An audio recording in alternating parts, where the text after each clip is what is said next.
ದೇವರ ನಾಮಕ್ಕೆ ಮಹಿಮೆ ಉಂಟಾಗಲಿ, ದೇವರ ನಾಮಕ್ಕೆ ಸ್ತೋತ್ರ ಉಂಟಾಗಲಿ. ನನ್ನ ಒಡೆಯನು ರಕ್ಷಕನು ವಿಮೋಚಕನು ಅತಿ ಬೇಗನೆ ಬರಲಿರೋ ಮೊದಲಿಂಗನಾದಂಥ ಯೇಸು ಕ್ರಿಸ್ತ ನಾಮದಲ್ಲಿ ಎಲ್ಲರೂ ನಂದಿಸ್ತಾ ಇದ್ದೀನಿ. ದೇವರು ನಮ್ಮೆಲ್ಲರನ್ನ ಆಶೀರ್ವಾದ ಮಾಡಲಿ. ಈ ಸಮಯದಲ್ಲಿ ನಮ್ಮ ಬಲಗೈನ ಮೇಲೆ ಕೆತ್ತೋಣ, ವಾಕ್ಯವನ್ನು ಅರಿಕೆ ಮಾಡೋಣ. ಯೆಹೋವನು ಒಳ್ಳೆಯವನು, ಆತನ ಕೃಪೆಯು ಶಾಶ್ವತವಾಗಿರುವುದು. ಯೆಹೋವನು ಒಳ್ಳೆಯವನು, ಆತನ ಕೃಪೆಯು ಶಾಶ್ವತವಾಗಿರುವುದು. ಯೆಹೋವನು ಒಳ್ಳೆಯವನು, ಆತನ ಕೃಪೆಯು ಶಾಶ್ವತವಾಗಿರುವುದು. ಆಮೇನ್, ಆಮೇನ್, ಆಮೇನ್. ಹಲ್ಲೆಲೂಯಾ. ಓಕೆ, ಸಮಯದಲ್ಲಿ ಓದುವಾರ ನಾವು ಧ್ಯಾನ ಮಾಡಿದಂಥ ವಾಕ್ಯ ಯಾವುದಾಗಿತ್ತು? ಯಾರಾದ್ರು ನೆನಪು ಮಾಡ್ತೀರಾ? ಪರಿಶುದ್ಧಾತ್ಮ ದೇವರು ಓದುವಾರ ಯಾವ ವಿಷಯದ ಕುರಿತಾಗಿ ನಮ್ಮ ಸಂಗಡ ಮಾತಾಡಿದರು? ಹಲ್ಲೆಲೂಯಾ. ಯಾವ ವಿಷಯ ಇತ್ತಮ್ಮ? ಯಾವ ವಿಷಯ ಇತ್ತು? ರುಚಿ ಎನ್ನುವಂಥ ವಿಷಯದ ಕುರಿತಾಗಿ ನಾವು ನೋಡಿದವರಾಗಿದ್ವಿ. ಹಲ್ಲೆಲೂಯಾ. 4 ಸಂಗತಿಗಳನ್ನು ಅನಿಸುತ್ತೆ ನಾವು ಓದುವಾರ ಧ್ಯಾನ ಮಾಡಿದ್ವಿ. ಮೊದಲನೇದಾಗಿ ಯಾವ ರುಚಿ? ಜೇನುತುಪ್ಪ. ಹಲ್ಲೆಲೂಯಾ. ಯಾವುದು ಜೇನುತುಪ್ಪದ ರುಚಿ ಅಂತಿತ್ತಂತೆ? ದೇವರು ಅವರಿಗೆ ಒದಗಿಸಿಕೊಟ್ಟಿರ್ತಕ್ಕಂಥ ಮನ್ನಾ ಎನ್ನುವಂಥ ಆಹಾರ ಜೇನುತುಪ್ಪದ ರುಚಿ ಅಂತಿತ್ತು. ಆದರೆ ದೇವರ ವಾಕ್ಯದಲ್ಲಿ ನಾವು ನೋಡ್ತಾ ಇದ್ದೇವೆ, ಅನುಭವದಿಂದ ದೇವರನ್ನು ರುಚಿಸಿ ನೋಡದೆ ಹೋದರೆ ನಾವು ಆತನನ್ನು ತಿಳಿದುಕೊಳ್ಳೋದಕ್ಕೆ ಸಾಧ್ಯ ಇಲ್ಲ. ನಮ್ಮ ಜೀವಿತದಲ್ಲಿ ದೇವರನ್ನು ರುಚಿಸಿ ನೋಡಿದಾಗ ಆತನು ಎಷ್ಟು ಶ್ರೇಷ್ಠನಾದಂಥ ದೇವರು, ಸೃಷ್ಟಿಕರ್ತನಾದಂಥ ದೇವರು, ಸರ್ವ ಉತ್ಕೃಷ್ಟನಾದಂಥ ದೇವರು ಎಂಬುದಾಗಿ ನಾವು ಗ್ರಹಿಸಿಕೊಳ್ಳೋದಕ್ಕೆ ಸಾಧ್ಯವಾಗುತ್ತೆ. ಹಲ್ಲೆಲೂಯಾ. Praise Lord. ದೇವರ ವಾಕ್ಯದಲ್ಲಿ ನಾವು ನೋಡಿದ್ವಿ, ಮೊದಲನೇ ರುಚಿ ಯಾವ ರುಚಿ ಅಂತೆ? ಮನ್ನಾ ಎನ್ನುವಂಥ ಒಂದು ಪದಾರ್ಥ ಜೇನುತುಪ್ಪದಂತೆ ರುಚಿ ಇತ್ತು. ಆದರೆ ಸ್ವಾಮಿಯ ಕುರಿತಾಗಿ ನಾವು ನೋಡ್ತಾ ಇದ್ದೇವೆ, ಮನ್ನಾಕ್ಕಿಂತಲೂ ಹೆಚ್ಚು ಮನ್ನಾ ತಿಂದವರು ಅಡವಿಯಲ್ಲಿ ಸತ್ತು ಹೋದರು. ಯೇಸು ಕ್ರಿಸ್ತನನ್ನು ನಾವು ನೋಡ್ತಾ ಇದ್ದೇವೆ, ಜೀವದ ರೊಟ್ಟಿಯಾಗಿರ್ತಕ್ಕಂಥ ದೇವರನ್ನು ಭುಜಿಸುವಂಥವರು ಅವರು ಸಾಯುವುದಿಲ್ಲ, ಅವರು ಪುನರುತ್ಥಾನವಾಗಿ ಮತ್ತೆ ಜೀವಿತರಾಗಿ ಏನು ಮಾಡ್ತಾರೆ? ಎಬ್ಬಿಸಲ್ಪಡ್ತಾರೆ. ಹಲ್ಲೆಲೂಯಾ. ಎರಡನೇದಾಗಿ ನಾವು ರುಚಿಯನ್ನು ನೋಡಿದ್ವಿ. ಯಾವ ರುಚಿ ರೀ? ಯಾವ ರುಚಿ? ದ್ರಾಕ್ಷಾರಸದ ರುಚಿ. ಮದುವೆ ಮನೆಗೆ ಯೇಸು ಸ್ವಾಮಿ ಹೋದಂಥ ಸಮಯದಲ್ಲಿ ಅಲ್ಲಿ ನೀರನ್ನು ದ್ರಾಕ್ಷಾರಸವಾಗಿ ಹತ್ರ ಮಾರ್ಪಡಿಸಿದಾಗ ನಾವು ನೋಡ್ತಾ ಇದ್ದೇವೆ, ಆ ದ್ರಾಕ್ಷಾರಸ ಹೆಂಗಿತ್ತಂತೆ? ಆ ಮೊದಲು ಇರ್ತಕ್ಕಂಥ ದ್ರಾಕ್ಷಾರಸಕ್ಕಿಂತ ಇನ್ನೂ ಹೆಚ್ಚಿನದಾಗಿ ಏನಿತ್ತಂತೆ? ಬಹಳ ರುಚಿಕರವಾಗಿ ಇತ್ತು ಎಂಬುದಾಗಿ ನಾವು ನೋಡಿದಂಥವ್ರಾಗಿದ್ದೇವೆ. ಅಲ್ಲಿ ನಾವು ತಿಳ್ಕೊಳ್ಬೇಕಾಗಿರ್ತಕ್ಕಂಥ ಅಂಶ ಏನಂತಂದರೆ, ಯೇಸು ಕ್ರಿಸ್ತನು ಏನಾಗಿದ್ದಾನೆ? ನಾನೇ ನಿಜವಾದ ದ್ರಾಕ್ಷ ಬಳ್ಳಿ ಎಂಬುದಾಗಿ ಹೇಳಿದಂಥ ಆತನಾಗಿದ್ದಾನೆ. ಹಲ್ಲೆಲೂಯಾ. ಆತನ ರುಚಿ ಏನಾಗಿದೆ ಅಂತಂದರೆ, ಫಲ ಕೊಡುವಂಥದ್ರಲ್ಲಿ ನಾವು ತಿಳಿದುಕೊಳ್ಳುವಂಥದ್ದಾಗಿದೆ. ಹಲ್ಲೆಲೂಯಾ. Praise lord. ದೇವರನ್ನು ನಂಬಿ ಫಲ ಕೊಡಲಾರದಂಥ ಸ್ಥಿತಿಗೆ ನಾವು ಜಾರಿ ಹೋಗಬಾರ್ದು. ದೇವರನ್ನು ನಂಬಿದ ಮೇಲೆ ನಮ್ಮ ಜೀವಿತದಲ್ಲಿ ಆತ್ಮನ ಕಾರ್ಯಗಳು ಕಾಣಿಸಿಕೊಳ್ಳಬೇಕು. ನಮ್ಮ ಮಾತುಗಳು, ನಮ್ಮ ನಡತೆ, ನಮ್ಮ ನುಡಿ, ನಮ್ಮ ಕಾರ್ಯವೈಖರಿ ಎಲ್ಲವೂ ಕೂಡ ದೇವರನ್ನು ಮೆಚ್ಚಿಸುವ ಹಾಗೆ ಫಲ ಕೊಡುವ ಮಕ್ಕಳೋಪಾದಿಯಲ್ಲಿ ನಾವು ಜೀವಿಸುವವರು ಆಗಬೇಕು ಪ್ರಿಯರೇ. ಮೂರನೇದಾಗಿ ನಾವು ರುಚಿ ನೋಡಿದೆ. ಯಾವುದು ರುಚಿ ರೀ? ಪಾತ್ರೆಯಲ್ಲಿರ್ತಕ್ಕಂಥ ವಿಷದ ರುಚಿ. ಹಲ್ಲೆಲೂಯಾ. ಆ ವಿಷ ಯಾವಾಗ ಅದು ಬದಲಾವಣೆ ಆಯಿತು? ಎಲೀಷ ಪ್ರವಾದಿ ಹಿಟ್ಟನ್ನು ಹಾಕಿಸಿದಾಗ. ಹಲ್ಲೆಲೂಯಾ. ಆ ಹಿಟ್ಟು ಬೇರೆ ಯಾರೂ ಅಲ್ಲ, ಯೇಸು ಕ್ರಿಸ್ತನಾಗಿದ್ದಾನೆ. ಶಾಪಗ್ರಸ್ತವಾಗಿರ್ತಕ್ಕಂಥ ವಿಷಕಾರಿಯಾಗಿರ್ತಕ್ಕಂಥ ನಮ್ಮ ಜೀವಿತದಲ್ಲಿ ಪಾತ್ರೆಯಾಗಿರ್ತಕ್ಕಂಥ ಈ ಹೃದಯ ಎನ್ನುವಂಥ ಜೀವಿತದಲ್ಲಿ ಸ್ವಾಮಿ ಬರುವಾಗ ನಮ್ಮ ಜೀವಿತವೆಲ್ಲ ಕೂಡ ಏನಾಗುತ್ತೆ? ಮಾರ್ಪಾಟಾಗುತ್ತೆ. ಅದಕ್ಕಾಗಿ ದೇವರನ್ನು ನಂಬಿದ ಮೇಲೆ ಮನುಷ್ಯನೇನಾಗ್ತಾನೆ? ನೀತಿವಂತನಾಗ್ತಾನೆ ಎಂಬುದಾಗಿ ವಾಕ್ಯ ಹೇಳುತ್ತೆ. ಹಲ್ಲೆಲೂಯಾ. ಈ ನೀತಿ ಮನುಷ್ಯರಿಂದ ದೊರಕುವಂಥ ನೀತಿ ಅಲ್ಲ, ಇದು ದೇವರನ್ನು ನಂಬುವುದರ ಮೂಲಕವಾಗಿ ನಂಬುವವರೆಲ್ಲರಿಗೆ ದೊರಕುವಂಥ ನೀತಿ. ನಾಲ್ಕನೇದಾಗಿ ನಾವು ನೋಡಿದ್ವಿ, ಎಂತಹ ರುಚಿ ಅಂತದು? ಎಂತಹ ರುಚಿ? ನಾಲ್ಕನೇದು ಮಾತಿನ ರುಚಿ. ನಮ್ಮ ಮಾತುಗಳು ಏನಾಗಿರಬೇಕು? ಹೌದಾದರೆ ಹೌದು, ಅಲ್ಲವಾದರೆ ಅಲ್ಲ. ಇದಕ್ಕಿಂತ ಹೆಚ್ಚಿನದು ಯಾವುದರಿಂದ ಬಂದಿರುವಂಥದ್ದು? ಸೈತಾನನಿಂದ ಬಂದಿರುವಂಥದ್ದು. ಅಲ್ಲಿಬ್ಬರ ಕುರಿತಾಗಿ ನಾವು ನೋಡಿದ್ವಿ. ರಾಜನಾಗಿರ್ತಕ್ಕಂಥ ಯಾರ್ರೀ? ಸೊಲೊಮೋನನ ಮಗನ ಕುರಿತಾಗಿ ನಾವು ನೋಡಿದಂಥವರಾಗಿದ್ದೇವೆ. ಆತನು ಯೌವನಸ್ಥರ ಒಂದು ಮಾತುಗಳನ್ನು ಏನು ಮಾಡಿದ? ಸ್ವೀಕಾರ ಮಾಡಿದ. ಹಿರಿಯರ ಮಾತುಗಳನ್ನು ಆತನು ಧಿಕ್ಕಾರ ಮಾಡಿದ ಕಾರಣಕ್ಕಾಗಿ ಅಲ್ಲಿ ನಾವು ನೋಡ್ತಾ ಇದ್ದೇವೆ, ರಾಜ್ಯ ಏನಾಯ್ತಂತೆ? 2 ಭಾಗವಾಗಿ ಅದು ಏನಾಯಿತು? ಮಾರ್ಪಾಟಾಯಿತು ಪ್ರಿಯರೇ. ಹಲ್ಲೆಲೂಯಾ. Praise Lord. ವಾಕ್ಯದಲ್ಲಿ ನಾವು ನೋಡ್ತಾ ಇದ್ದೇವೆ, ಸತ್ಯವೇದ ಹೇಳ್ತಾ ಇದೆ ಸ್ಪಷ್ಟವಾಗಿ, ಆದರೆ ಅಬಿಗೈಲಳು ಎನ್ನುವಂಥ ತಾಯಿ ತನ್ನ ಯಜಮಾನನನ್ನು, ತನ್ನ ಕುಟುಂಬವನ್ನು ಬದುಕಿಸಿಕೊಳ್ಳುವುದಕ್ಕಾಗಿ ಮೃದುವಾದಂಥ, ತಗ್ಗಿಸಿಕೊಳ್ಳುವಂಥ ಮಾತುಗಳನ್ನು ಮಾತಾಡಿದಾಗ ದಾವೀದನಲ್ಲಿರ್ತಕ್ಕಂಥ ಸಿಟ್ಟು ಏನಾಯ್ತಂತೆ? ಆರಿ ಹೋಯ್ತು. ಅದಕ್ಕಾಗಿ ನಾವು ನೋಡ್ತಾ ಇದ್ದೇವೆ, ಮೃದುವಾದ ಪ್ರತ್ಯುತ್ತರ ಸಿಟ್ಟನ್ನು ಏನು ಮಾಡುತ್ತೆ? ಆರಿಸುತ್ತೆ ಎಂಬುದಾಗಿ. ಬಿರುನುಡಿಯು ಸಿಟ್ಟನ್ನು ಏನು ಮಾಡುತ್ತೆ? ಏರಿಸುತ್ತದೆ ಎಂಬುದಾಗಿ. ಹಲ್ಲೆಲೂಯಾ. Praise Lord. ನಮ್ಮ ಮಾತುಗಳಲ್ಲಿ ಕೂಡ ಹೆಂಗಿರ್ಬೇಕು? ನಮ್ಮ ಮಾತುಗಳು ಸ್ವಾದಿಷ್ಟಕರವಾಗಿ ಇರಬೇಕು, ದೇವರನ್ನ ಮೆಚ್ಚಿಸುವ ಮಾತುಗಳಾಗಿ ಇರಬೇಕು ಎನ್ನುವಂಥದ್ದನ್ನು ಕೂಡ ನಾವು ನೋಡಿದಂಥವ್ರು. ಈ ಸಮಯದಲ್ಲಿ ಹೊಸದಾದಂಥ ಸಂದೇಶದ ಕಡೆಗೆ ಹೋಗೋಣ. ಜ್ಞಾನೋಕ್ತಿಗಳ ಪುಸ್ತಕ 16ನೇ ಅಧ್ಯಾಯ 3ನೇ ವಚನ ಓದ್ಕೊಳ್ಳೋಣ. ಜ್ಞಾನೋಕ್ತಿಗಳ ಪುಸ್ತಕ 16ನೇ ಅಧ್ಯಾಯ 3ನೇ ವಚನ.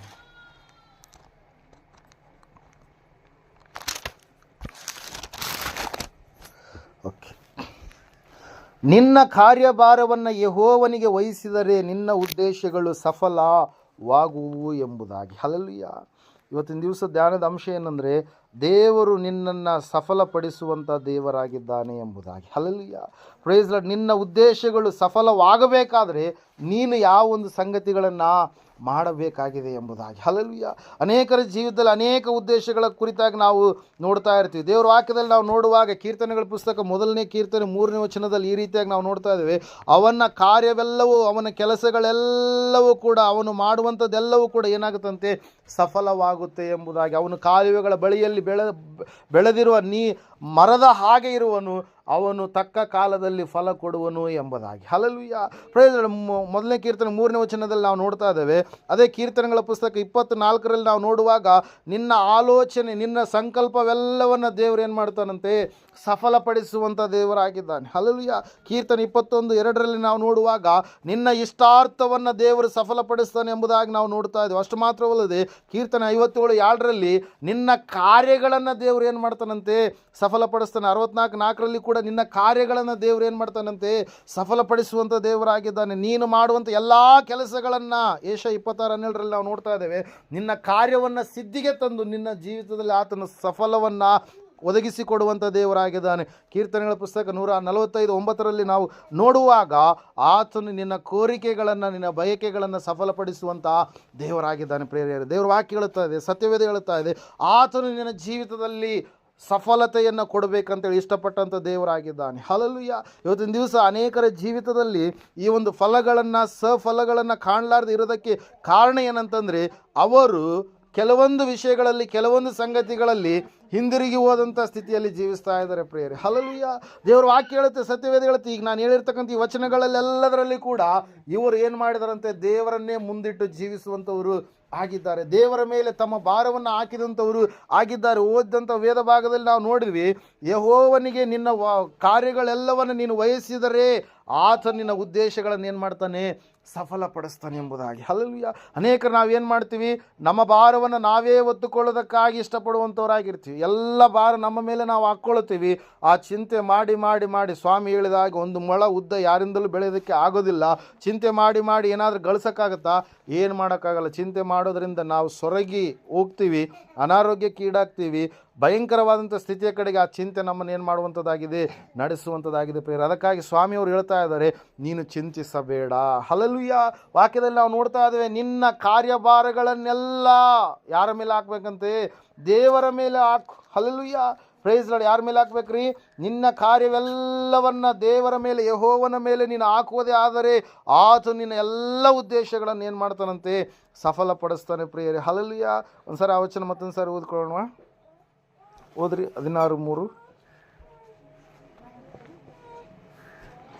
ನಿನ್ನ ಕಾರ್ಯಭಾರವನ್ನು ಯೆಹೋವನಿಗೆ ವಹಿಸಿದರೆ ನಿನ್ನ ಉದ್ದೇಶಗಳೇನಾಗ್ತವೆ, ಸಫಲವಾಗ್ತವೆ ಎಂಬುದಾಗಿ. ಹಲ್ಲೆಲೂಯ. ದೇವರು ಮಾತ್ರವೇ ನಿಜವಾದ ಮತ್ತು ಶಾಶ್ವತವಾದಂಥ ಯಶಸ್ಸನ್ನು ಏನು ಮಾಡ್ತಾನಂತೆ, ಮನುಷ್ಯರಿಗೆ ಏನು ಮಾಡ್ತಾನೆ, ಕೊಡುವಾತನಾಗಿದ್ದಾನೆ. ಹಲ್ಲೆಲೂಯ. ನಮ್ಮ ಉದ್ದೇಶಗಳನ್ನು, ನಮ್ಮ ಎಲ್ಲ ನಿರೀಕ್ಷೆಗಳನ್ನು ನೆರವೇರಿಸುವಾತನ ಯಾರ್ರೀ? ದೇವರು ತಾನೇ ಆಗಿದ್ದಾನೆ ಪ್ರಿಯರೇ. ಹಲ್ಲೆಲೂಯ. ದೇವರ ವಾಕ್ಯದಲ್ಲಿ ನಾವು ನೋಡ್ತಾ ಇದ್ದೇವೆ, ಇದನ್ನು ನಾವು ಮಾಡಬೇಕಾದ್ರೆ ನಾವು ಯಾವ ಒಂದು ಕಾರ್ಯಗಳನ್ನು ಮಾಡಬೇಕಾಗಿದೆ. 90ನೇ ಕೀರ್ತನೆ 17ನೇ ವಚನದಲ್ಲಿ ನಾವು ನೋಡುವಾಗ ಪ್ರಾರ್ಥನೆ ಈ ರೀತಿಯಾಗಿ ಮಾಡ್ತಾನೆ ಮೋಶೆ, ನಮ್ಮ ಯೆಹೋವ ದೇವರ ಪ್ರಸನ್ನತೆಯು ನಮ್ಮ ಮೇಲೆ ಇರಲಿ, ನಾವು ಕೈ ಹಾಕಿದ ಕೆಲಸವನ್ನು ನಮಗೆ ಸಫಲಪಡಿಸು, ನಾವು ಕೈ ಹಾಕಿದ ಕೆಲಸವನ್ನು ಸಫಲಪಡಿಸು ಎಂಬುದಾಗಿ. ಹಲ್ಲೆಲೂಯ. ದೇವರ ವಾಕ್ಯದಲ್ಲಿ ನಾವು ನೋಡ್ತಾ ಇದ್ದೇವೆ ಪ್ರಿಯರೇ, ನಮ್ಮ ಕೆಲಸಗಳು ಸಫಲವಾಗಬೇಕಾದರೆ ನಾವೇನು ಮಾಡಬೇಕೆಂಬುದಾಗಿ ಇವತ್ತಿನ ದಿವಸ ನಾವು ಧ್ಯಾನ ಮಾಡಲಿಕ್ಕೆ ಹೋಗ್ತಾ ಇದ್ದೇವೆ. ಹಲ್ಲೆಲೂಯ. Praise Lord. ನಿನ್ನ ಉದ್ದೇಶಗಳು ಸಫಲಪಡಿಸಲ್ಪಡಬೇಕಾದರೆ ನೀನು ಯಾವ ಒಂದು ಕಾರ್ಯವನ್ನು ಮಾಡಬೇಕಾಗಿದೆ. ಮೊಟ್ಟ ಮೊದಲನೇದಾಗಿ ನಿನ್ನ ಉದ್ದೇಶಗಳು ಸಫಲವಾಗಬೇಕಾದರೆ ನಿನ್ನ ಭಾರವೆಲ್ಲವನ್ನು ನೀನು ಏನು ಮಾಡಬೇಕು, ಮೊದಲನೇದಾಗಿ ದೇವರ ಮೇಲೆ ಹಾಕಬೇಕು. ಹಲ್ಲೆಲೂಯ. ನಿನ್ನ ಉದ್ದೇಶಗಳು ಸಫಲ ಆಗಬೇಕಾದ್ರೆ ಮೊದಲನೇದಾಗಿ ನಿನ್ನ ಭಾರವೆಲ್ಲ ಯಾರ ಮೇಲೆ ಹಾಕಬೇಕು, ನೀನು ದೇವರ ಮೇಲೆ ಹಾಕಬೇಕು. ವಾಕ್ಯದಲ್ಲಿ ನಾವು ನೋಡ್ತಾ ಇದ್ದೇವೆ, ಕೀರ್ತನೆಗಳ ಪುಸ್ತಕ 22ನೇ ಕೀರ್ತನೆ 8ನೇ ವಚನವನ್ನು ಓದಿಕೊಳ್ಳೋಣ.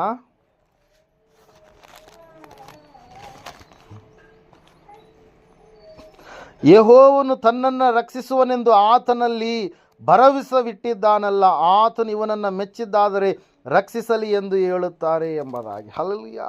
ನಾವು ನೋಡ್ತಾ ಇದ್ದೇವೆ, ಮೊದಲನೇದಾಗಿ ಏನ್ರಿ, ನಮ್ಮ ಎಲ್ಲ ಭಾರವನ್ನು ನಾವು ಯಾರ ಮೇಲೆ ಹಾಕ್ಬೇಕಂತೆ? ದೇವರ ಮೇಲೆ ಹಾಕಬೇಕು. ದೇವರ ಮೇಲೆ ಹಾಕುವಂಥದ್ದು ಅಂದ್ರೆ ಏನ್ರಿ? ದೇವರೇ ನಮ್ಮನ್ನು ಎಲ್ಲ ವಿಷಯಗಳಲ್ಲಿ ವಿಧಗಳಲ್ಲಿ ನಮ್ಮನ್ನು ರಕ್ಷಿಸ್ತಾನೆ. ದೇವರೇ ನಮ್ಮ ಎಲ್ಲ ಕಾರ್ಯಗಳನ್ನು ಸಫಲಪಡಿಸ್ತಾನೆ. ದೇವರೇ ನಮಗೆ ಬರಬೇಕಾದಂಥ ಎಲ್ಲ ಪ್ರಾಣ ಆಪತ್ತುಗಳಿಂದ ನಮ್ಮನ್ನು ಬಿಡಿಸ್ತಾನೆ. ಎಲ್ಲ ಗಂಡಾಂತರಗಳಿಂದ ತಪ್ಪಿಸ್ತಾನೆ. ಆತನು ರಕ್ಷಿಸುತ್ತಾನೆ ಎಂಬುದಾಗಿ ಸಂಪೂರ್ಣವಾಗಿ ಭರವಸೆ ಉಳ್ಳವರಾಗಿ ಇರಬೇಕು. ನಾವು ಹೆಂಗಿರ್ಬೇಕಂತೆ? ಭರವಸೆ ಉಳ್ಳವರಾಗಿ. ದೇವರ ವಾಕ್ಯದಲ್ಲಿ ನಾವು ನೋಡ್ತಾ ಇದ್ದೇವೆ, ಮೊದಲನೇದಾಗಿ ನಾವು ನೋಡ್ತಾ ಇದ್ದೇವೆ, ನೀವು ದೇವರ ಮೇಲೆ ಭಾರವನ್ನು ಹಾಕಬೇಕು. ಅಲ್ಲೆಲ್ಲ ಯಾರ ಮೇಲೆ ರೀ? ದೇವರ ಮೇಲೆ. ನಾವು ನೋಡ್ತಾ ಇದ್ದೇವೆ ಪ್ರಿಯರೇ, ಯಾವ ಭಾರವನ್ನು ಹಾಕಬೇಕಂತಂದರೆ ಜ್ಞಾನೋಕ್ತಿಗಳ ಪುಸ್ತಕ 16:3 ನಾವು ನೋಡಿದ್ವಿ. ಈಗ ಮೊದಲನೇದಾಗಿ ಏನ್ರಿ? ಕಾರ್ಯಭಾರವನ್ನು. ಯಾವುದನ್ನು ಹಾಕ್ಬೇಕಂತೆ? ನಿನ್ನ ಕೆಲಸಗಳ ಭಾರವನ್ನೆಲ್ಲ ನೀನು ಯಾರ ಮೇಲೆ ಹಾಕ್ಬೇಕಂತೆ? ದೇವರ ಮೇಲೆ ಹಾಕಬೇಕು. ಮೊದಲನೇದಾಗಿ ಯಾವ ಭಾರವನ್ನು ಹಾಕಬೇಕು? ಕೆಲಸದ ಭಾರ. ಹಲ್ಲೆಲೂಯಾ. ಇಲ್ಲಿ ನಾವು ನೋಡ್ತಾ ಇದ್ದೇವೆ, ಕೆಲಸದ ಭಾರವನ್ನು ದೇವರು ಏನು ಮಾಡ್ತಾನಂತೆ? ಆತನ ಮೇಲೆ ಹಾಕಿದಾಗ ಆತನು ನಮ್ಮ ಉದ್ದೇಶಗಳನ್ನು ಏನು ಮಾಡ್ತಾನಂತೆ? ಸಫಲಪಡಿಸುವಂಥ ದೇವರಾಗಿದ್ದಾನೆ. ಹಲ್ಲೆಲೂಯಾ. Praise Lord. ಮೊದಲನೇದಾಗಿ ಕೆಲಸದ ಭಾರ ಹಾಕಬೇಕು. ನಿನ್ನ ಭಾರವು ಏನಾಗಬೇಕದು? ತೊಲಗಿಸಲ್ಪಡಬೇಕು. ಯೆಶಾಯನ ಪ್ರವಾದನ ಗ್ರಂಥ 14:25 ಈ ರೀತಿಯಾಗಿ ನಾವು ನೋಡ್ತಾ ಇದ್ದೇವೆ, ನಮ್ಮ ಭಾರಗಳು ತೊಲಗಿಸಲ್ಪಡಬೇಕಾದ್ರೆ ನಾವೇನು ಮಾಡಬೇಕಾಗಿದೆ? ಒಂದು ಸಾರಿ ಓದ್ತಿರಮ್ಮ ವಚನ.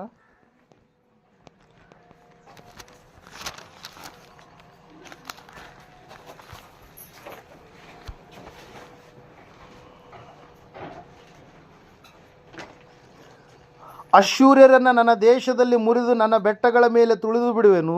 ಆಗ ಅವರು ಹೂಡಿದ ನೊಗವು ನನ್ನ ಜನರಿಂದ ತೊಲಗಿ ಓರಿಸಿದ ಹೊರೆಯು ನನ್ನ ಜನರ ಹೆಗಲಿಗೆ ದೂರವಾಗುವುದು ಎಂಬುದಾಗಿ. ಹಲ್ಲೆಲೂಯಾ. ದೇವರ ಮೇಲೆ ಭಾರ ಹಾಕಿದಂಥ ಪ್ರಜೆಗಳ ಜೀವಿತದಲ್ಲಿ ದೇವರು ಮಾಡುವಂಥ ಅತಿಶಯವಾದಂಥ ಕಾರ್ಯಪ್ರಿಯರೇ. ಹಲ್ಲೆಲೂಯಾ.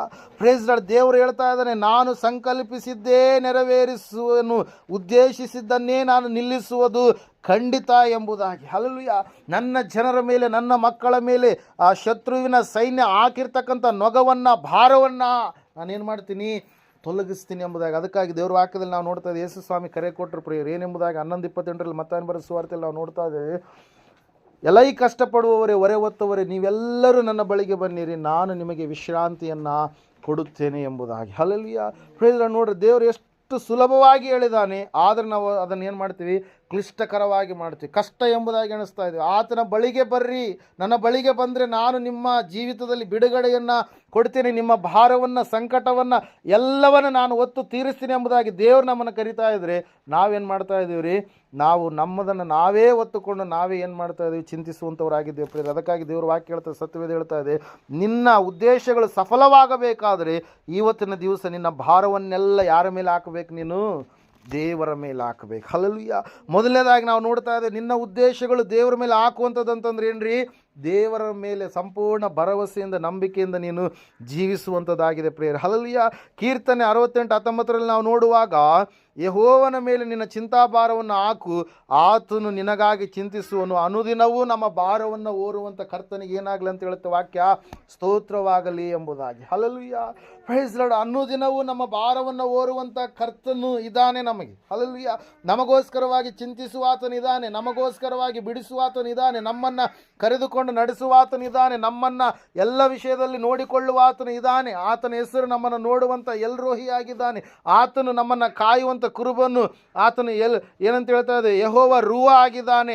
ಆತನು ನಮ್ಮನ್ನು ಎಲ್ಲವುಗಳಿಂದ ಬಿಡಿಸುವಂಥ ಸರ್ವಶಕ್ತನಾದಂಥ ಎಲ್ಶೆಡಾಯ್ ದೇವರಾಗಿದ್ದಾನೆ. ಆತನು ನಮಗೋಸ್ಕರವಾಗಿ ಇದ್ದಾನೆ. ಆದರೆ ನಾವು ಆತನ ಮೇಲೆ ನಂಬಿಕೆಯನ್ನು ಇಡ್ತಾ ಇಲ್ಲ. ಮೊದಲಿರ್ತಕ್ಕಂಥ ನಂಬಿಕೆ, ಮೊದಲಿರ್ತಕ್ಕಂಥ ವಿಶ್ವಾಸ, ಮೊದಲಿರ್ತಕ್ಕಂಥ ಪ್ರಾರ್ಥನೆಯ ಜೀವಿತ ಕೆಲವರಲ್ಲಿ ಕಡಿಮೆ ಆಗ್ತಾ ಇರುತ್ತೆ. ಹಲ್ಲೆಲೂಯಾ. ಕಾರಣ ಏನ್ರಿ? ಅವರು ಸಹವಾಸದಲ್ಲಿ ಬರೋದಕ್ಕೆ ಇಷ್ಟಪಡೋದಿಲ್ಲ. ದೇವರು ನಂಬಿದಾದ ಮೇಲೆ ಮೊದಲನೇದಾಗಿ ನಾವೇನು ಮಾಡಬೇಕು? ಸಹವಾಸದಲ್ಲಿರಬೇಕು. ಹಲ್ಲೆಲೂಯಾ. ಮೊದಲನೇದಾಗಿ ಏನ್ರಿ? ಸಹೋದರರ ಅನ್ಯೋನ್ಯತೆ ಎಂಬುದಾಗಿ ನಾವು ನೋಡ್ತೀವಿ. ಫೆಲ್ಲೋಶಿಪ್. ಹಲ್ಲೆಲೂಯಾ. ಇದು ಫ್ರೆಂಡ್ಶಿಪ್ ಅಲ್ಲ, ಇದು ಯಾವುದ್ರಿ? ಇದು ಫೆಲ್ಲೋಶಿಪ್. ಹಲ್ಲೆಲೂಯಾ. ಫ್ರೆಂಡ್ಶಿಪ್ಪು ಒಂದು ವೇಳೆ ಮುರಿಯಲ್ಪಡ್ಬೋದು, ಆದರೆ ಫೆಲ್ಲೋಶಿಪ್ ಮಾತ್ರ ದೇವರು ಇರೋವರೆಗೂ ಕೂಡ ಇದು ಕಂಟಿನ್ಯೂ ಆಗಿ ಹೋಗುವಂಥದ್ದಾಗಿದೆ. ಹಲ್ಲೆಲೂಯಾ. Praise lord. ಅದಕ್ಕಾಗಿ ನಾವು ನೋಡ್ತಾ ಇದ್ದೇವೆ, ಮೊದಲನೇದಾಗಿ ಸಹೋದರರ ಅನ್ಯೋನ್ಯತೆಯಲ್ಲಿ ನಾವು ಇರಬೇಕು. ಎರಡನೇದಾಗಿ ಪ್ರಾರ್ಥನೆ ಮಾಡುವುದರಲ್ಲಿ ನಾವು ನಿರತರಾಗಿರಬೇಕು. ರೊಟ್ಟಿ ಮುರಿಯುವುದರಲ್ಲಿ ನಾವು ಆ ಒಂದು ಕಾರ್ಯದಲ್ಲಿ ನಾವು ಬರುವಂಥವರಾಗಬೇಕು. ಏಕ ಮನಸ್ಸುಳ್ಳವರಾಗಿ ನಾವು ಕೂಡಿಕೊಳ್ಳುವಂಥವರು ಆಗಬೇಕು ಪ್ರೇರ. ಆದಿ ಅಪೋಸ್ತಲರ ಕಾಲದಲ್ಲಿ ಅಪೋಸ್ತಲರ ಕೃತ್ಯಗಳಲ್ಲಿ ನಾವು ನೋಡ್ತಾ ಇದ್ದೀವಿ ಇದೇ ಒಂದು ಏನಂತ ಹೇಳ್ತೀವಿ ಲಕ್ಷಣಗಳು ಅವರಲ್ಲಿ ಏನಾದರೂ ಕಾಣಿಸಿಕೊಂಡು ಅದಕ್ಕಾಗಿ ಅನೇಕ ಅದ್ಭುತ ಕಾರ್ಯಗಳು ಅವರಲ್ಲಿ ಜರುಗಿಸಲ್ಪಟ್ಟು ಅದಕ್ಕಾಗಿ ನಾವು ನೋಡ್ತಾ ಇದ್ದೇವೆ. ಮೊದಲನೇದಾಗಿ ನಮ್ಮ ಉದ್ದೇಶಗಳು ಪಡಬೇಕಾದ್ರೆ ನಾವು ನಮ್ಮ ಭಾರವನ್ನೆಲ್ಲ ದೇವರ ಮೇಲೆ ಹಾಕಬೇಕು. ಹಲ್ಲೆಲೂಯಾ. ನಮ್ಮ ಭಾರ ನಮ್ಮಲ್ಲಿ ಎತ್ಕೊಬಾರ್ದು. ಪ್ರಾರ್ಥನೆ ಮಾಡಬೇಕು, ದೇವರೇ ನನಗೆ ಈ ಒಂದು ಕಷ್ಟ ಇದೆ, ಇಂತಹ ಚಿಂತೆ, ಇಂತಹ ಬಾಧೆ ಇದೆ, ಇಂತಹ ಸಮಸ್ಯೆ ಇದೆ, ದೇವರೇ ನನ್ನ ಮಕ್ಕಳ ಕುರಿತಾಗಿ ನಾನು ಭಾಳ ಆಲೋಚನೆ ಉಳ್ಳವನಾಗಿದ್ದೇನೆ, ನನ್ನ ಏನಂತ ಹೇಳ್ತೇವೆ ಕುಟುಂಬದ ಕುರಿತಾಗಿ, ನನ್ನ ಮೊಮ್ಮಕ್ಕಳ ಕುರಿತಾಗಿ, ಹಲ್ಲೆಲೂಯಾ, ಮಕ್ಕಳ ಭವಿಷ್ಯತ್ ಎಕ್ಸಾಮ್ಸ್ಗಳ ಕುರಿತಾಗಿ ಏನೆಲ್ಲ ಭಾರ ಇದೆಯೋ ಚಿಂತೆ ಇದೆಯೋ ಅದೆಲ್ಲವುದನ್ನು ಯಾರ ಮೇಲೆ ಹಾಕ್ಬೇಕ್ರಿ ನೀವು? ದೇವರ ಮೇಲೆ ಹಾಕ್ಬೇಕು. ಅದಕ್ಕಾಗಿ ನಾವು ನೋಡ್ತಾ ಇದ್ದೇವೆ ದೇವರ ಮೇಲೆ ನೀನು ಹಾಕುವಾಗ ನಿನ್ನ ಉದ್ದೇಶಗಳನ್ನು ದೇವರು ಏನು ಮಾಡ್ತಾನಂತೆ ಸಫಲಪಡಿಸ್ತಾನೆ ಪ್ರಿಯರೇ. ಮೊದಲನೇದಾಗಿ ನಾವೇನು ಮಾಡಬೇಕು? ನಮ್ಮ ಭಾರವನ್ನು ಯಾರ ಮೇಲೆ ಹಾಕ್ಬೇಕ್ರಿ? ದೇವರ ಮೇಲೆ ಹಾಕ್ಬೇಕು. 37ನೇ ಕೀರ್ತನೆ 4ನೇ ವಚನ. ಎರಡನೇದಾಗಿ ದೇವರ ಕುರಿತಾಗಿ ನಾವು ಸಂತೋಷವುಳ್ಳವರಾಗಿರಬೇಕು. 37ನೇ ಕೀರ್ತನೆ 4ನೇ ವಚನ ಓದಿಕೊಳ್ಳೋಣ. ಚಿಕ್ಕಾಗಿ ಹೋದ್ರಿ.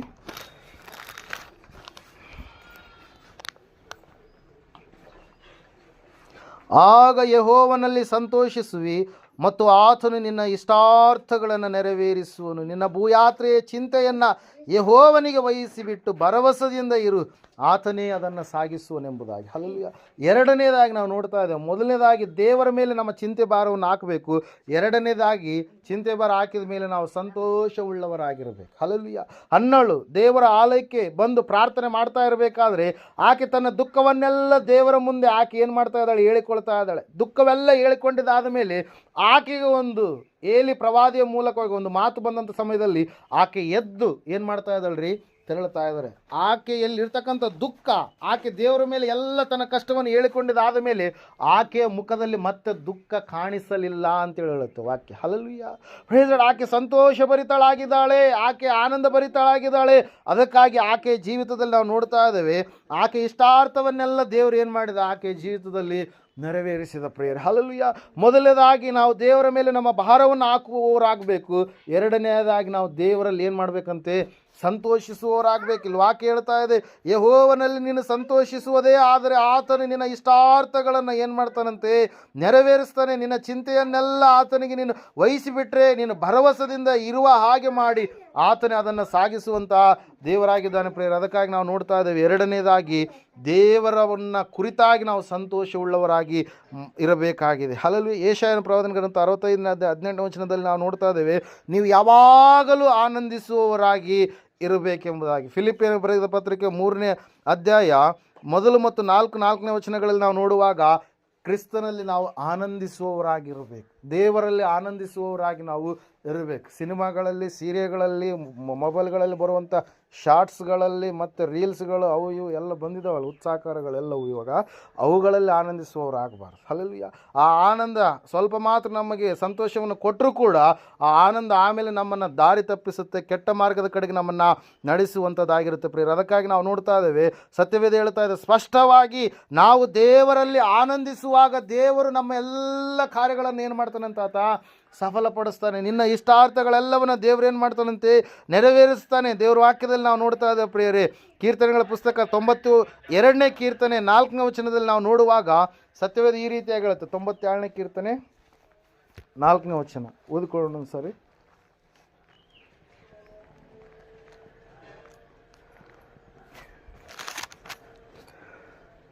ಯೆಹೋವನೇ, ನಿನ್ನ ಕ್ರಿಯೆಗಳಿಂದ ನನ್ನನ್ನು ಸಂತೋಷಪಡಿಸಿದ್ದಿ, ನಿನ್ನ ಕೆಲಸಗಳ ದೆಸೆಯಿಂದ ಉತ್ಸಾಹ ಧ್ವನಿ ಮಾಡುತ್ತೇನೆ ಎಂಬುದಾಗಿ. ಹಲ್ಲೆಲೂಯಾ.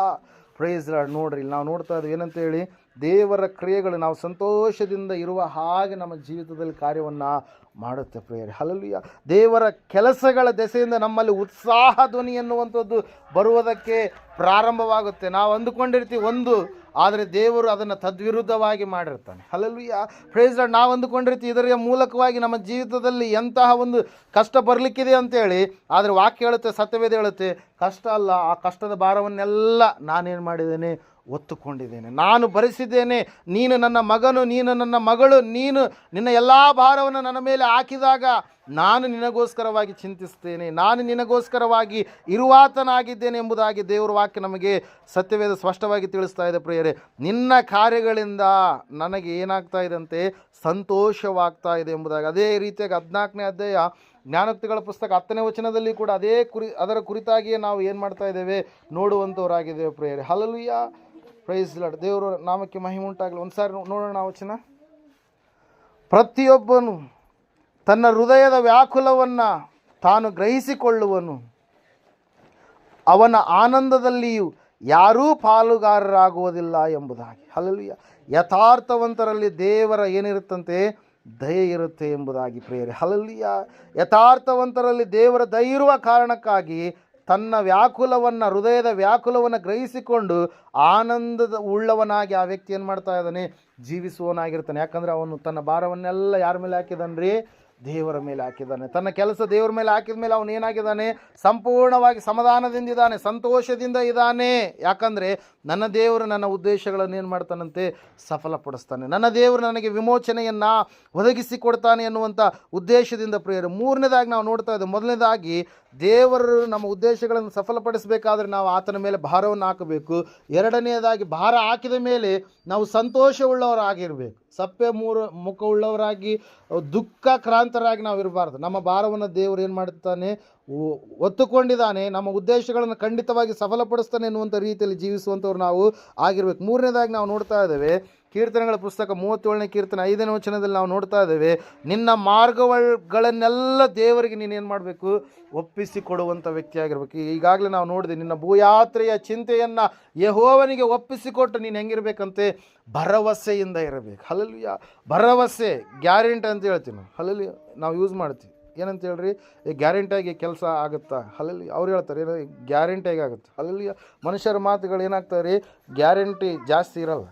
ಕೆಲವೊಂದು ಸಂದರ್ಭದಲ್ಲಿ ಮೋಸ ಹೋಗುವಂಥ ಸ್ಥಿತಿನೇ ಹೆಚ್ಚಾಗಿ ನಾವು ನೋಡ್ತಾ ಇರ್ತೀವಿ. ಹಲ್ಲೆಲೂಯಾ. ಪ್ರೈಸ್. ಇಲ್ಲಿ ನಾವು ನೋಡ್ತಾ ಇದ್ದೇವೆ, ಮಾತು ಕೊಟ್ಟಂಥವ್ರು ಯಾರು ರೀ, ಮನುಷ್ಯರಲ್ಲ. ಯಾರಾಗಿದ್ದಾರೆ, ದೇವರಾಗಿದ್ದಾನೆ. ಹಲ್ಲೆಲೂಯಾ. ದೇವರ ವಾಕ್ಯ ಹೇಳುತ್ತೆ, ಸತ್ಯವೇದ ಹೇಳುತ್ತೆ, ನಿನ್ನ ಚಿಂತಾಭಾರವನ್ನೆಲ್ಲ ನೀನು ಯಾರ ಮೇಲೆ ಹಾಕ್ಬೇಕಂತೆ, ಯೆಹೋವನ ಮೇಲೆ ಹಾಕಿದಾಗ ಅವುಗಳಿಗೆ ಆತನನ್ನು ನೀನು ಒಪ್ಪಿಸಿಕೊಡ್ಬೇಕು. ನಿನ್ನ ಸಂಗತಿಗಳೆಲ್ಲವನ್ನು ಒಪ್ಪಿಸಿಕೊಟ್ಟ ಮೇಲೆ ನೀನು ಹೆಂಗಿರ್ಬೇಕಂತೆ, ಭರವಸೆಯಿಂದ ಇರಬೇಕು. ಹಲ್ಲೆಲೂಯಾ. ನಂಬಿಕೆಯಿಂದ ಇರುವಂಥದ್ದು ಏನಾಗಿದೆ ರೀ, ಭರವಸೆಯಿಂದ ಇರುವಂಥದ್ದಾಗಿದೆ. ಭರವಸೆ ಅಂತಂದ್ರೆ ಏನು ರೀ, ನಂಬಿಕೆ ಆಗಿದೆ ಎಂಬುದಾಗಿ ಇಬ್ರಿಯರಿಗೆ ಬರೆದ ಪತ್ರಿಕೆ 11ನೇ ಅಧ್ಯಾಯ 1ನೇ ವಚನದಲ್ಲಿ ಅದರ ಕುರಿತಾಗಿ ನಾವು ನೋಡ್ತಾ ಇದ್ದೇವೆ. Prayer, hallelujah.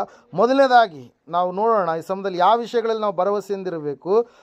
1ನೇ ಪೇತ್ರನ ಪತ್ರಿಕೆ 5ನೇ ಅಧ್ಯಾಯ 7ನೇ ವಚನದಲ್ಲಿ ನಾವು ನೋಡ್ತಾ ಇದ್ದೇವೆ, ನಿನ್ನ ಚಿಂತೆ ಎಲ್ಲವನ್ನು ನೀನೇನು ಮಾಡಬೇಕಂತೆ, ದೇವರ ಮೇಲೆ ನೀನು ಹಾಕಬೇಕು. ಹಲ್ಲೆಲೂಯಾ. Praise Lord. ಆ ವಚನ ಓದಿಕೊಳ್ಳೋಣ. ಹಲ್ಲೆಲೂಯಾ.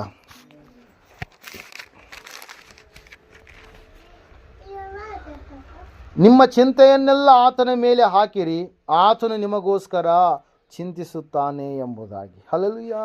ಪ್ರೈಸ್. ಅಲ್ಲಿ ನಾವು ನೋಡ್ತಾ ಇದ್ದೀವಿ, ಮತ್ತು ದೇವರ ತ್ರಾಣವುಳ್ಳ ಹಸ್ತದ ಕೆಳಗೆ ನಿಮ್ಮನ್ನು ತಗ್ಗಿಸಿಕೊಳ್ಳಿರಿ, ಆತನು ತಕ್ಕ ಕಾಲದಲ್ಲಿ ನಿಮ್ಮನ್ನು ಮೇಲಕ್ಕೆ ತರುವನು ಎಂಬುದಾಗಿ. ಹಲ್ಲೆಲೂಯಾ.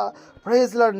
ನೀವು ನಿಮ್ಮ ಚಿಂತೆಯ ಭಾರವನ್ನೆಲ್ಲ ಯೆಹೋವನ ಮೇಲೆ ಹಾಕುವಾಗ ಆತನು ಏನು ಮಾಡ್ತಾನೆ, ನಿಮಗೋಸ್ಕರವಾಗಿ ಚಿಂತಿಸುವಂಥದ್ದು ಮಾತ್ರವಲ್ಲ, ನಿಮ್ಮ ಉದ್ದೇಶಗಳನ್ನು ನೀವು ಯಾವ ವಿಷಯದ ಕುರಿತಾಗಿ ಚಿಂತಿಸ್ತಾ ಇದ್ರಿ. ಹಲ್ಲೆಲೂಯಾ.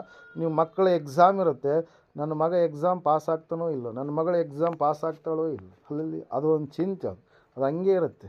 ಹಲ್ಲೆಲೂಯಾ. ಹೆಂಗಿರುತ್ತೆ ಅದು, ಹಾಗೆ ಇರುತ್ತೆ ಗುಂಗು. ಹಲ್ಲೆಲೂಯಾ. ಹೊಲದ ಕೆಲಸಗಳು ಆಗ್ತಾವೋ ಇಲ್ಲೋ, ನಾನು ಕೆಲಸ ಮಾಡಿ ಬಂದಿನ ಕೂಲಿ ಸಿಗುತ್ತೋ ಇಲ್ಲೋ, ನನ್ನ ಮಕ್ಕಳ ಮುಂದಿನ ಒಂದು ಭವಿಷ್ಯತ್ತು ಯಾವ ರೀತಿಯಾಗಿ ಇರಲಿಕ್ಕಿದೆ, ನಾನು ನಾಳೆ ವಿಷಯವಾಗಿ ಯಾವ ರೀತಿಯಾಗಿ ಇರಲಿಕ್ಕಿದೆ, ಒಂದು ವೇಳೆ ನನ್ನನ್ನು ಕಾಡಿದಂಥ ರೋಗ ನನ್ನನ್ನು ಮರಣಕ್ಕೆ ನಡೆಸುವಂಥದ್ದು ಆಗಿದೆಯೋ, ಏನೆಲ್ಲ ಚಿಂತೆಗಳು ಮನುಷ್ಯನನ್ನು ಏನು ಮಾಡ್ತಾ ಇರ್ತವೆ, ಕಾಡಿಸ್ತಾ ಇರ್ತವೆ. ಸಾಲಕ್ಕೆ ನಾನು ಬಡ್ಡಿ ಕಟ್ಟುವಂಥ ವ್ಯಕ್ತಿ ಆಗ್ತೀನೋ ಇಲ್ವೋ, ಸಾಲವನ್ನು ತೀರಿಸ್ತೀನೋ ಇಲ್ವೋ ಎನ್ನುವಂಥ ಚಿಂತೆಗಳು, ನಾನಾ ಥರವಾದಂಥ ಚಿಂತೆಗಳನ್ನು ದೇವರ ವಾಕ್ಯ ಹೇಳುತ್ತೆ. ಏನಂತೇಳಿ, ನಿಮ್ಮ ಚಿಂತೆ ಯಾವತ್ತೂ ನೀವು ಯಾರ ಮೇಲೆ ಹಾಕಬೇಕಂತೆ, ದೇವರ ಮೇಲೆ ಹಾಕ್ರಿ. ಹಲ್ಲೆಲೂಯಾ. ಮತ್ತು ಎರಡನೇದಾಗಿ ನಾವು ನೋಡ್ತಾ ಇದ್ದೇವೆ, ರೋಮಾಪುರದವರಿಗೆ ಬರೆದ ಪತ್ರಿಕೆ 6ನೇ ಅಧ್ಯಾಯ 13ನೇ ವಚನ.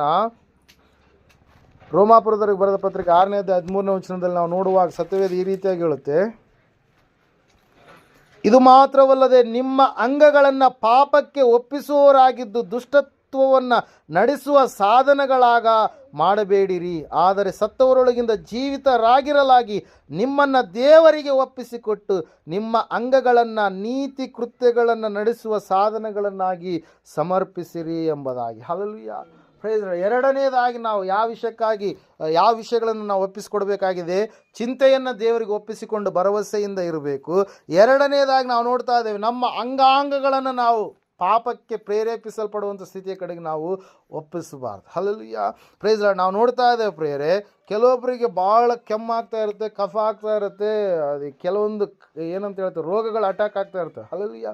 ಅಲ್ಲಿ ಡಾಕ್ಟ್ರ್ ಹತ್ರ ಹೋದಾಗ ಗೊತ್ತಾಗುತ್ತೆ ಏನಂತೇಳಿ, ಅವ್ರು ಭಾಳ ನೆಸಿ ತಿಕ್ತಾ ಇದ್ದಾರೆ, ಮನೇಲಿ ತಿಕ್ಕಲ್ಲ, ಯಾರು ನೋಡ್ಲಾರ್ದಾಗ ತಿಕ್ತಾರಂತೆ. ಅಲ್ಲಿ ಪ್ರೆಷರ್ ಒಬ್ಬರು ಕಾಲು ಬಂದಿತ್ತು, ಅವ್ರು ಹೇಳಿದ್ರು, ಇಲ್ಲ ರೀ ಇದು ಹಿಂಗೆ ಆಗ್ತಿರ್ಲಿಲ್ಲ, ಹಿಂಗೆ ಸೀರಿಯಸ್ ಆಗೋ ಕಾರಣ ಇವ್ರಿ, ನಮ್ಮ ಎದುರಿಗೆ ಏನು ಮಾಡಲ್ಲ, ನಮ್ಗೆ ಗೊತ್ತಿಲ್ಲಾರ್ದಂಗೆ ಎಲ್ಲ ಮಾಡ್ತಾರಂತೆ. ಅಲ್ಲಿ ಕೆಲವೊಬ್ರು ಯೌವನಸ್ಥರನ್ನು ನೋಡುವಾಗ ಅವ್ರ ಮನೇಲಿ ಎಲ್ಲ ಭಾಳ ಚೆನ್ನಾಗಿರ್ತಾರೆ, ಆದರೆ ಫ್ರೆಂಡ್ಸ್ ಎಲ್ಲ ಕಲ್ತಂಥ ಸಮಯದಲ್ಲಿ ಅವ್ರು ಏನು ಮಾಡ್ತಾರೆ ರೀ, ಪಾರ್ಟಿ ಅಂತೇಳಿ ಹೋಗ್ತಾರೆ, ಕುಡಿಯೋದು. ಚಿಕ್ಕ ಹುಡುಗರು, ಚಿಕ್ಕ ಒಂದು ಏನಂತ ಹೇಳ್ತೀವಿ 7ನೇ ಕ್ಲಾಸ್ 8ನೇ ಕ್ಲಾಸ್ ಓದುವಂಥ ಮಕ್ಕಳು. ಹಲ್ಲೆಲೂಯಾ.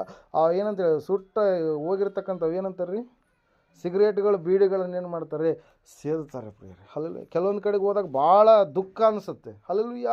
ಪ್ರಿಯರೇ, ದೇವ್ರ ವಾಕ್ಯದಲ್ಲಿ ನಾವು ನೋಡ್ತಾ ಇದ್ದೇವೆ, ಈ ಅಂಗಾಂಗಗಳನ್ನು ದೇವರು ಕೊಟ್ಟಿದ್ದಾನಲ್ಲ, ಇವುಗಳನ್ನು ನಾವು ಕೆಟ್ಟ ಕಾರ್ಯಗಳಿಗಾಗಿ ಪ್ರೇರೇಪಿಸಬಾರ್ದು. ಹಲ್ಲೆಲೂಯಾ. ದೇವ್ರ ವಾಕ್ಯ ಹೇಳುತ್ತೆ, ಸತ್ಯವೇದ ಹೇಳುತ್ತೆ, ನೀತಿಯ ಸಾಧನಗಳನ್ನಾಗಿ ಇವುಗಳನ್ನು ನೀವು ದೇವರಿಗೆ ಒಪ್ಪಿಸಿಕೊಡ್ರಿ, ಆತನು ನಿಮ್ಮ ಉದ್ದೇಶಗಳನ್ನು ಏನು ಮಾಡ್ತಾನೆ, ಸಫಲಪಡಿಸ್ತಾನೆ. ನಿಮ್ಮ ಚಿಂತೆಗಳನ್ನು ದೇವರಿಗೆ ಒಪ್ಪಿಸಿಕೊಡ್ರಿ, ಆತನು ನಿಮ್ಮ ಉದ್ದೇಶಗಳನ್ನು ಸಫಲಪಡಿಸ್ತಾನೆ. ನಾವು ನೋಡ್ತಾ ಇದ್ದೇವೆ. ಅಷ್ಟು ಮಾತ್ರವಲ್ಲದೆ ಅದೇ 12ನೇ ಅಧ್ಯಾಯ ರೋಮಪುರದ ಬರೆದ ಪತ್ರಿಕೆ 2ನೇ ವಚನದಲ್ಲಿ ನಾವು ಮೊದಲನೇ ವಚನದಲ್ಲಿ ನಾವು ನೋಡ್ತಾ ಇದ್ದೇವೆ, ನೀವು ನಿಮ್ಮ ದೇಹಗಳನ್ನು ದೇವರಿಗೆ ಮೀಸಲಾಗಿ ಮೆಚ್ಚುಗೆಯಾಗಿ ಇರುವ ಸಜೀವ ಯಜ್ಞವಾಗಿ ಅರ್ಪಿಸಿರಿ. ಇದೇ ನಿಮ್ಮ ವಿವೇಕಪೂರ್ವಕವಾದ ಆರಾಧನೆಯು. ಇಹಲೋಕದ ನಡವಳಿಕೆಯನ್ನು ಅನುಸರಿಸದೆ ನೂತನ ಮನಸ್ಸನ್ನು ಹೊಂದಿಕೊಂಡು ಪರಲೋಕ ಭಾವದವರಾಗಿ ಇರ್ರಿ ಎಂಬುದಾಗಿ. ಹಲ್ಲೆಲೂಯಾ. Praise Lord. ಇಲ್ಲಿ ನಾವು ನೋಡ್ತಾ ಇದ್ದೇವೆ ಪ್ರಿಯರೇ, ನಮ್ಮ ದೇಹವನ್ನು ಶರೀರವನ್ನು ನಾವು ಹೆಂಗೆ ಮಾಡಬೇಕಂತೆ, ಮೀಸಲು ತುಪ್ಪ ಅಂತೇಳಿ ನೀವು ಕರಿತೀರಿ, ಮೀಸಲಾದಂಥ ವಸ್ತು ಎಂಬುದಾಗಿ ನೀವು ಕರಿತೀರಿ ಯಾವುದಕ್ಕಾದರೂ. ಅದನ್ನು ಏನು ಮಾಡ್ತೀರಿ ನೀವು, ಅದಕ್ಕಾಗಿಯೇ ಪ್ರತ್ಯೇಕವಾಗಿ ನೀವು ಏರ್ಪಾಟು ಮಾಡಬೇಕು. ಹಲ್ಲೆಲೂಯಾ. ದೇವರ ವಾಕ್ಯ ಹೇಳುತ್ತೆ, ನಾವು ಮೀಸಲಾದ ಜನಾಂಗ. ಮೊದಲನೇದಾಗಿ ಹಲ್ಲೆಲೂಯಾ, ದೇವರ ಸ್ವಕೀಯ ಪ್ರಜೆಗಳು ನಾವು. ಹಲ್ಲೆಲೂಯಾ. ಮತ್ತು ದೇವರ ಆದುಕೊಂಡಂಥ ಜನಾಂಗ ನಾವು. ದೇವರು ನಮ್ಮನ್ನು ಜಗದುತ್ಪತ್ತಿಗೆ ಮುಂಚಿತವಾಗಿ ಆರಿಸಿಕೊಂಡಂತಹ ಜನಾಂಗ ನಾವು. ಹಲ್ಲೆಲೂಯಾ. ವಾಕ್ಯ ಹೇಳ್ತದೆ, ಸತ್ಯವೇದ ಹೇಳ್ತಾ ಇದೆ, ನಾವು ಶುದ್ಧರಾದಂಥ ಜನಾಂಗ ಎಂಬುದಾಗಿ. ಹಲ್ಲೆಲೂಯಾ. ಅದಕ್ಕಾಗಿ ಪ್ರಿಯರಲ್ಲಿ ನಾವು ನೋಡ್ತಾ ಇದ್ದೇವೆ, ರಾಜವಂಶಸ್ಥರಾದಂಥ ಜನಾಂಗದವರಾಗಿರ್ತಕ್ಕಂಥ ನಾವು, ಯಾಜಕ ಸಮೂಹದ ಜನಾಂಗದವರಾಗಿರ್ತಕ್ಕಂಥ ನಾವು ಸಂಪೂರ್ಣವಾಗಿ ನಮ್ಮ ಉದ್ದೇಶಗಳು ಸಫಲಪಡಿಸಲ್ಪಡಬೇಕಾದ್ರೆ ನಾವು ನಮ್ಮನ್ನು ಸಜೀವ ಯಜ್ಞವಾಗಿ ದೇವರಿಗೆ ಸಮರ್ಪಣೆ ಮಾಡಿಕೊಳ್ಳುವಂಥದ್ದು ಎಷ್ಟೋ ಅವಶ್ಯಕ ಪ್ರಿಯರು. ಅದಕ್ಕಾಗಿ ನಾವು ನೋಡ್ತಾ ಇದ್ದೇವೆ, ನೀತಿಗೆ ದಾಸರಾಗಿ ನೀವು ಇರ್ರಿ. 6ನೇ ಅಧ್ಯಾಯ ರೋಮಪುರದಕ್ಕೆ ಬರೆದ ಪತ್ರಿಕೆ 19ನೇ ವಚನದಲ್ಲಿ ನಾವು ನೋಡ್ತಾ ಇದ್ದೇವೆ, ನೀತಿಗೆ ದಾಸರಾಗಿ ನಾವು ಇರಬೇಕಾಗಿದೆ. ಇವತ್ತಿನ ದಿವಸ ಈ 3 ಕಾರ್ಯಗಳನ್ನು, ನಿನ್ನ ಭಾರವನ್ನು ದೇವರ ಮೇಲೆ ನೀನು ಹಾಕಬೇಕು. ಕೆಲಸದ ಭಾರ ದೇವರ ಮೇಲೆ ಹಾಕಿದರೆ ಆತನು ನಿನ್ನ ಮೇಲಿರ್ತಕ್ಕಂಥ ಭಾರವನ್ನು ತೊಲಗಿಸ್ತಾನೆ. ಅನುದಿನ ಭಾರವೆಲ್ಲವನ್ನು ಆತನು ಹೊತ್ತುಕೊಳ್ತಾನೆ ಎಂಬುದಾಗಿ ನಾವು ನೋಡಿದ್ವಿ. ಎರಡನೇದಾಗಿ, ಭಾರವನ್ನು ಹಾಕಿದ ಮೇಲೆ ನಾವು ಮತ್ತೆ ದುಃಖಕ್ರಾಂತರಾಗಿರಬಾರ್ದು, ಚಿಂತೆ ಉಳ್ಳವರಾಗಿರಬಾರ್ದು. ನಾವು ಹೆಂಗಿರಬೇಕು, ಸಂತೋಷವುಳ್ಳವರಾಗಿರಬೇಕು. ಹಲ್ಲೆಲೂಯಾ.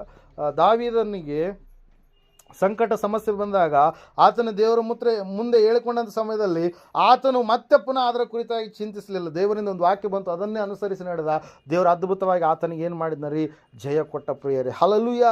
ದೇವರ ವಾಕ್ಯದಲ್ಲಿ ನಾವು ನೋಡ್ತಾ ಇದ್ದೇವೆ ಪ್ರಿಯರೇ, ಆ ಒಂದು ವಿಷಯದಲ್ಲಿ ಮತ್ತೆ ದುಃಖವನ್ನು ನಾವು ಭರಿಸುವಂಥದ್ದಲ್ಲ, ಮತ್ತೆ ಚಿಂತಿಸುವಂಥದ್ದು ಬೇಕಾಗಿಲ್ಲ. ದೇವರ ಮೇಲೆ ಭರವಸೆಯನ್ನು ಹಾಕಿದ ಮೇಲೆ ಸಂಪೂರ್ಣವಾಗಿ ನಾವೇನಾಗಬೇಕು, ಸಂತೋಷವುಳ್ಳವರಾಗಿ ಇರಬೇಕು. ಹಲ್ಲೆಲೂಯಾ. 3ನೇದಾಗಿ ನಾವು ನೋಡಿದ್ವಿ, ನಮ್ಮ ಮಾರ್ಗಗಳನ್ನೆಲ್ಲ ನಾವು ಯಾರಿಗೆ ಒಪ್ಪಿಸ್ಬೇಕಂತೆ, ದೇವರಿಗೆ ಒಪ್ಪಿಸುವವರಾಗಬೇಕು. ನಿಮ್ಮ ಚಿಂತೆಯನ್ನು ಮತ್ತೆ ನೀವು ಕೂಡ ದೇವರಿಗೆ ನಿಮ್ಮ ಅಂಗಾಂಗಗಳನ್ನು ನೀತಿಯ ಸಾಧನವಾಗಿ ಮಾಡಿ ಸಜೀವ ಯಜ್ಞವಾಗಿ ನೀವು ಸಮರ್ಪಿಸಿಕೊಳ್ಳುವಾಗ ಆತನು ನಿಮ್ಮ ಮಾರ್ಗಗಳೆಲ್ಲವನ್ನು ನೀವು ಒಪ್ಪಿಸಿಕೊಡುವಾಗ ನಿಮ್ಮ ಉದ್ದೇಶಗಳನ್ನು ಆತನ ಏನು ಮಾಡ್ತಾನಂತೆ, ಸಫಲಪಡಿಸುವಂಥ ದೇವರಾಗಿದೆ. ಇವತ್ತು ನಾನು ನೀನು ನನ್ನ ಉದ್ದೇಶಗಳು ಪಡಿಸಲ್ಪಡಬೇಕಾದ್ರೆ ಸಂಪೂರ್ಣ ಸಮರ್ಪಣಾ ಉಳ್ಳವರಾಗಿ ನಾವು ಜೀವಿಸುವಂಥದ್ದು ಎಷ್ಟೋ ಅವಶ್ಯಕ ಪ್ರೇರ. ಅದಕ್ಕಾಗಿ ನಾವು ನೋಡ್ತಾ ಇದ್ದೇವೆ, ನಿನ್ನ ಕಾರ್ಯಭಾರವನ್ನೆಲ್ಲ ನೀನು ಯೆಹೋವನ ಮೇಲೆ ಹಾಕಿದರೆ ಆತನು ನಿನ್ನ ಎಲ್ಲ ಉದ್ದೇಶಗಳನ್ನು ಏನು ಮಾಡ್ತಾನಂತೆ, ಸಫಲಪಡಿಸ್ತಾನೆ. ಈ ಸಮಯದಲ್ಲಿ ನಾವೆಲ್ಲರೂ ನಿಂತ್ಕೊಳ್ಳೋಣ, ಪ್ರಾರ್ಥನೆ ಮಾಡೋಣ. ದೇವ್ರ ವಾಕ್ಯ ಹೇಳ್ತಾ ಇದೆ, ಸತ್ಯವೇದ ಹೇಳ್ತಾ ಇದೆ, ಸಹೋದರ ಸಹೋದರಿ, ಈ ಸಮಯದಲ್ಲಿ ನಿನ್ನ ಉದ್ದೇಶಗಳು ಸಫಲವಾಗಬೇಕಾದರೆ ಮೊದಲನೇದಾಗಿ ನೀನು ದೇವರ ಮೇಲೆ ನಿನ್ನ ಕಾರ್ಯಭಾರವನ್ನು ವಹಿಸು. ಆತನು ನಿನ್ನ ಮೇಲಿರ್ತಕ್ಕಂಥ ಭಾರವನ್ನು ತೊಲಗಿಸುವಂಥ ದೇವರಾಗಿದ್ದಾನೆ. ಕಾರ್ಯಭಾರವನ್ನು ವಹಿಸಿದ ಮೇಲೆ ನೀನು ಸಂತೋಷವುಳ್ಳವನಾಗಿರು. ದೇವರು ನಿನ್ನ ಜೀವಿತದಲ್ಲಿ ಅದ್ಭುತ ಮಾಡ್ತಾನೆಂಬುದಾಗಿ ಸಂಪೂರ್ಣ ನಿರೀಕ್ಷೆ ಭರವಸೆ ಉಳ್ಳವನಾಗಿರು. ಮೂರನೇದಾಗಿ ನಿನ್ನ ಚಿಂತೆ ಎಲ್ಲವನ್ನ ದೇವರಿಗೆ ಒಪ್ಪಿಸಿಕೊಟ್ಟು ಬಿಡು. ನಿನ್ನನ್ನು ನೀನು ಒಪ್ಪಿಸಿಕೊಟ್ಟು ಬಿಡು. ನಿನ್ನ ಅಂಗಾಂಗಗಳನ್ನು ಸಜೀವ ಯಜ್ಞವಾಗಿ ನೀನು ಒಪ್ಪಿಸಿಕೊಡು. ದೇವರ ವಾಕ್ಯ ಹೇಳುತ್ತೆ, ಆ ಸಮಯದಲ್ಲಿ ದೇವರು ನಿನ್ನೆಲ್ಲ ಉದ್ದೇಶಗಳನ್ನು ಸಫಲಪಡಿಸಿ ನಿನ್ನನ್ನು ಆಶೀರ್ವಾದದ ಕಡೆಗೆ ನಡೆಸುವಂಥ ದೇವರಾಗಿದ್ದಾನೆ ಎಂಬುದಾಗಿ ಸಮಯದಲ್ಲಿ ನಾವು ಪ್ರಾರ್ಥನೆ ಮಾಡಿಕೊಳ್ಳೋಣ. ದೇವರೇ, ನಾನು ನನ್ನ ಉದ್ದೇಶಗಳು ಸಫಲಪಡಿಸಲ್ಪಡಬೇಕಾದರೆ ಕರ್ತನೆ, ನನ್ನ ಚಿಂತೆ ಭಾರವನ್ನೆಲ್ಲ ನಿನ್ನ ಮೇಲೆ ಹಾಕ್ತಾ ಇದ್ದೇನಪ್ಪ. ಹಾಕಿದ ಮೇಲೆ ನಾನು ಸಂತೋಷವುಳ್ಳವನಾಗಿದ್ದೇನೆ. ಯಾಕಂದರೆ ನೀನು ನನ್ನ ತಂದೆಯಾಗಿದ್ದೀಯಾ, ನೀನು ನನ್ನ ಯಜಮಾನನಾಗಿದ್ದೀಯಾ, ನೀನು ನನ್ನ ಗುರಾಣಿಯಾಗಿದ್ದೀಯಾ, ಕೇಟೆ ಆಗಿದ್ದೀಯಾ, ಕೋಟೆಯಾಗಿದ್ದೀಯಾ, ನೀನು ನನಗೆ ಎಲ್ಲವೂ ಆಗಿದ್ದೀಯಪ್ಪ. ನನ್ನ ನಿರೀಕ್ಷೆ, ಆಧಾರ, ಆಶ್ರಯ, ಅತಿಶಯ, ಆರಾಧ್ಯ, ಆನಂದ, ಆಕಾಂಕ್ಷೆ, ಆಸೆ ಎಲ್ಲವೂ ನೀನೇ ಆಗಿದ್ದೀಯ ಎಂಬುದಾಗಿ ಸಂಪೂರ್ಣವಾಗಿ ಭರವಸೆಯಿಂದ ನೀನು ಇರುವಂಥದ್ದೇ ಆದರೆ ಸಹೋದರ ಸಹೋದರಿ, ಆತ ನಿನ್ನ ಭಾರವನ್ನೆಲ್ಲ ಹೊತ್ತುಕೊಂಡು ಭರಿಸುವಂಥ ದೇವರಾಗಿದ್ದಾನೆ. ಶಿಲುಬೆ ಮೇಲೆ ಎಲ್ಲ ಹೊತ್ತು ತೀರಿಸಿದ್ದಾನೆ. ನೀನು ನಂಬುವುದೇ ಆದರೆ ಖಂಡಿತವಾಗಿ ಆತ ನಿನ್ನ ಜೀವಿತವನ್ನು ಸರಳ ಮಾಡ್ತಾನೆ, ನಿನ್ನ ಜೀವಿತ ಭಾರವನ್ನೆಲ್ಲ ತೊಲಗಿಸ್ತಾನೆ, ನಿನ್ನ ಜೀವಿತದಲ್ಲಿ ಬಿಡುಗಡೆಯನ್ನು ಕೊಡ್ತಾನೆ. ಪ್ರಾರ್ಥನೆ ಮಾಡೋಣ. ಮಹೋನ್ನತರು ಮಹಾಪರಿಶುದ್ಧನಾದ ಮಹಾದೇವರು, ನಿಮಗೆ ಸ್ತೋತ್ರಗಳಪ್ಪ. ಕೇಳಿದಂಥ ವಾಕ್ಯ, ಬಿತ್ತಿದಂಥ ಬೀಜ 100ರಷ್ಟು ಫಲ ಕೊಡುವ ಹಾಗೆ ನೀನು ಸಹಾಯ ಮಾಡಿ ನಡೆಸುವ ದೇವರಿನ ಮಾತುಗಳನ್ನು ಕೇಳಿದಾರಪ್ಪ. ಕರ್ತನೆ ದೇವರೇ, ಉದ್ದೇಶಗಳು ಸಫಲವಾಗಬೇಕಾದರೆ ನೀರಿನ ಕಾಲುವೆಗಳ ಬಳಿಯಲ್ಲಿ ಬೆಳೆದಿರುವ ಮರದ ಹಾಗೆ ಅವನ ಕಾರ್ಯಗಳೆಲ್ಲ ಸಫಲವಾಗುವ ಎಂಬುದಾಗಿ ನೀನು ಹೇಳಿದ ಹಾಗೆ, ಇಷ್ಟಾರ್ಥಗಳೆಲ್ಲವೂ ಸಫಲವಾಗುವ ಎಂಬುದಾಗಿ ಹೇಳಿದ ಹಾಗೆ, ಕೋರಿಕೆಗಳೆಲ್ಲವೂ ಸಫಲವಾಗುವ ಎಂಬುದಾಗಿ ನೀನು ಹೇಳಿದ ಹಾಗೆ, ಮನಾಭಿಲಾಷೆಗಳೆಲ್ಲವೂ ಸಫಲವಾಗುವ ಎಂಬುದಾಗಿ ನೀನು ಹೇಳಿದ ಹಾಗೆ ಕರ್ತನೆ ಸ್ವಾಮಿ, ಈ 3 ಕಾರ್ಯಗಳು ನಮ್ಮ ಜೀವಿತನ ಅಳವಡಿಸಿಕೊಂಡು ಜೀವಿಸುವಾಗ ನೀ ಎಲ್ಲ ಕಾರ್ಯಗಳನ್ನು ಸಫಲಪಡಿಸ್ತೆ ಎಂಬುದಾಗಿ ನಮ್ಮ ಸಂಗಡ ನೀನು ಮಾತಾಡಿದ್ದಕ್ಕಾಗಿ ಸ್ತೋತ್ರಗಳಪ್ಪ. ಕೇಳಿದಂಥ ವಾಕ್ಯ, ಬಿತ್ತಿದಂಥ ಬೀಜ 100ರಷ್ಟು ಫಲ ಕೊಡುವ ಹಾಗೆ ನೀನು ಸಹಾಯ ಮಾಡಿ ನಡೆಸಪ್ಪ.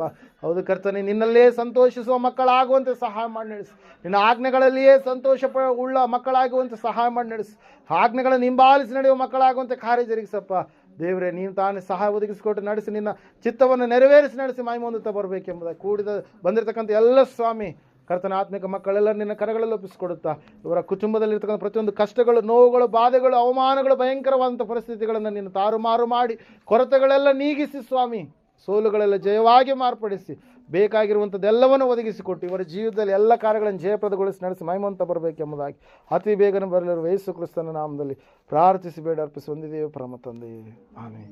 ನಮ್ಮ ತಂದೆಯಾದ ದೇವರ ಶಾಶ್ವತವಾದ ಪ್ರೀತಿ, ಕುಮಾರನಾಗಿ ಬಂದರೆ ಯೇಸು ಕ್ರಿಸ್ತನ ಶಾಶ್ವತವಾದ ಕೃಪೆ, ಪರಿಶುದ್ಧಾತ್ಮದೇವರ ಶಾಶ್ವತ ಅನ್ಯತೆ ನಡೆಸಿ ಕಲಂಕರಿಸಿ ಬಲಪಡಿಸಲಿಕ್ಕೆ ಕೂಡಿ ಬಂದರೆ ಇವರ ಸಂಘದಲ್ಲಿ, ಸಕಲ ಸತ್ತರ ಸಂಘದಲ್ಲಿ, ಪ್ರಪಂಚದ ಎಲ್ಲ ಮನುಷ್ಯರ ಸಂಘದಲ್ಲಿ ಸದಾಕಾಲ ನೆಲೆಯಾಗಿರಲಿ ಸ್ವಾಮಿ, ಆಮೆನ್. ಯೇಸು ರಕ್ತಕ್ಕೆ ಜಯ, ಸಕಲ ಪಾಪಗಳು ಲಯ.